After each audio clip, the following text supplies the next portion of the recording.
Hello everyone, welcome back to my channel. আজকে আমি আপনাদেরকে একটি অভিনব রেসিপি করে দেখাবো। রেসিপিটির নাম হচ্ছে আমরা দিয়ে ডিম রান্না। তো এটা রান্নার জন্য আমি ডিমগুলোকে প্রথমে সিদ্ধ করে নিয়েছি, তারপর আমড়াগুলোকে এভাবে বিনিয়ে গায়ে কেটে কেটে দিয়েছি। আপনারা অবশ্যই এভাবে কেটে দিবেন, তাহলে ঝোলটা ভালো ঢোকে। এবং তারপর আমড়াগুলোকে আমি এভাবে সিদ্ধ করে নিচ্ছি। এভাবে চুলায় 10 মিনিট ধরে সিদ্ধ করে নিতে হবে। তারপর দেখুন আমড়াগুলো অনেকটা রসগোল্লার মতো হয়ে গিয়েছে। তারপরে ডিমগুলোকে সুন্দরভাবে খোসা ছাড়িয়ে নিতে হবে। এবার এইটা রান্নার জন্য যা যা মশলা লাগছে তা হচ্ছে পেঁয়াজ কুচি, শুকনো ঝাল বাটা, আদা বাটা, রসুন বাটা। তো তারপর রান্নাটা শুরু করে দিচ্ছি। প্রথমে ফ্রাই প্যানটিকে এভাবে গরম করে তাতে তেল দিয়ে দিলাম। তারপরে তেলের মধ্যে হলুদ দিয়ে দিয়েছি। এতে করে কি হবে, ডিমটার কালারটা সুন্দর আসবে। আপনারাও এভাবে দিয়ে দেখতে পারেন।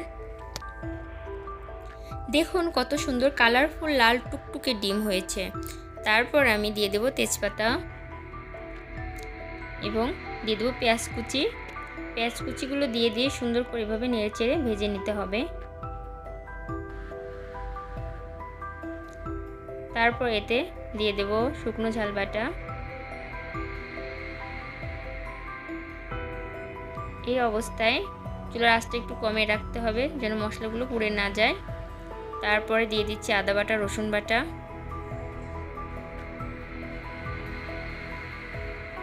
প্রতিটা মশলা দিয়ে এভাবে ভালো করে নেড়েচেড়ে ভেজে নিতে হবে যেন তলায় লেগে না যায়। তারপর দিয়ে দিব হলুদ গুঁড়ো, পরিমাণ মতো লবণ। তারপর দিয়ে দিতে হবে সামান্য জল কষানোর জন্য যেন মশলাটা পুড়ে না যায়। তারপর এভাবে নাড়াচাড়া দিয়ে দিতে হবে। প্রতিদিনই একঘেয়েমি রান্না বা একঘেয়েমি তরকারি খাওয়ার থেকে আপনারা এরকম রেসিপি করে দেখতে পারেন। মুখে অন্যরকম একটা টেস্ট লাগবে, মুখে রুচি বাড়বে। তারপর দেখুন আমার মশলাগুলো কষানো হয়ে গিয়েছে প্রায়। তারপর এই পর্যায়ে আমি দিয়ে দিয়েছি ধনে গুঁড়ো এবং সেটাকে এভাবে ভালো করে মিক্সড করে নিচ্ছি।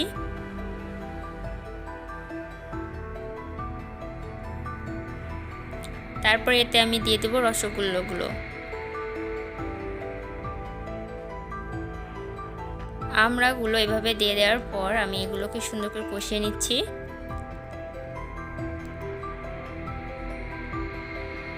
তারপর ঢাকনা দিয়ে কিছুক্ষণ ঢেকে রাখতে হবে।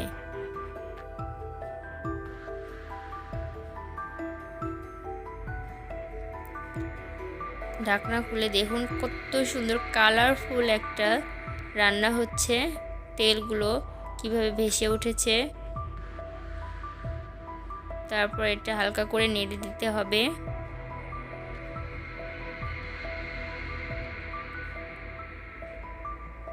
তারপর এইভাবে প্রথমে সামান্য জল দিয়ে কষিয়ে নিতে হবে আমড়াগুলোকে যেন কোনো রকম কাঁচা গন্ধ না থাকে।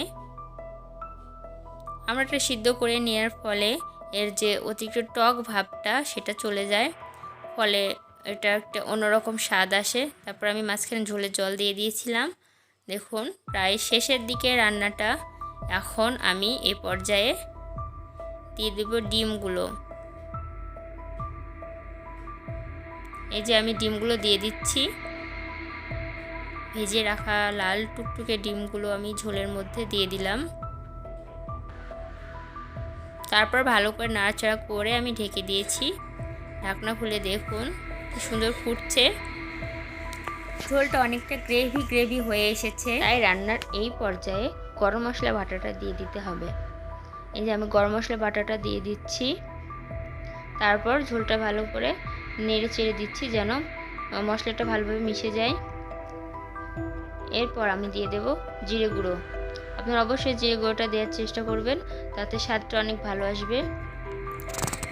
আপনারাও এইভাবে ডিম আর আমড়ার